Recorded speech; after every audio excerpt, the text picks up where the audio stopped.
राजपूत काल पर भी और राजपूतों पर भी। लेकिन आज हमारी चर्चा का विषय है कि राजपूत जाति की उत्पत्ति कैसे हुई। राजपूत जाति की उत्पत्ति का सीधा संबंध है सामंतवाद से। हालांकि इसके उत्पत्ति के कई कारण दिखाए गए। कर्नल टॉड का सिद्धांत, पहला भूमि अनुदान महर्षि पतंजलि इलाहाबाद, दूसरा भूमि अनुदान बाबा साहब अंबेडकर कानपुर, तीसरा भूमि अनुदान एपीजे कलाम लखनऊ। अब एक ब्राह्मण है,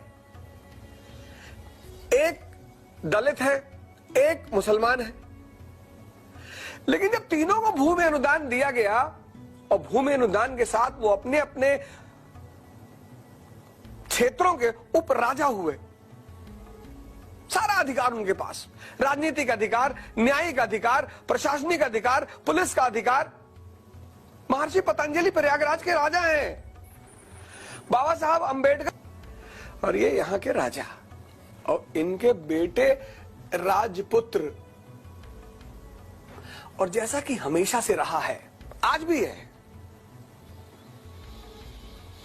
आज भी है, मसूरी में आईएएस जो ट्रेनिंग सेंटर है, वहां एक ही जाति है, आईएएस प्रॉपर और IAS allied. Hyderabad police training centre, वहां बस एक ही जाति है, आईपीएस। अब एक आईपीएस दूसरे आईपीएस से शादी करेगा तो शक्ति में वृद्धि होगी, स्वाभाविक तौर पर होगी। एक आईएएस दूसरे आईएएस से शादी करेगा, शक्ति में वृद्धि होगी, स्वाभाविक तौर पर होगी। अब एक आईएएस मंत्री से शादी कर ले तो और ज्यादा हो जाएगी, ऐसा नहीं है, लेकिन आईएएस क्लर्क से शादी नहीं कर सकता।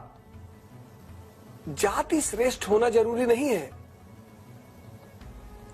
वर्ग, क्लास, ये श्रेष्ठ होना जरूरी है। अब समाज में एक नया वर्ग बन गया, राजकुल, राजपुत्र। तो ये तीनों, महर्षि पतंजलि, बाबा साहब, कलाम, ये तीनों ने आपस में सामाजिक संबंध करने शुरू कर दिए, विवाह। और यहीं से इस वर्ग का उदय हुआ राजपूत, जिसको भारत की बॉलीवुड के फिल्मों में कहा गया ठाकुर। ठाकुर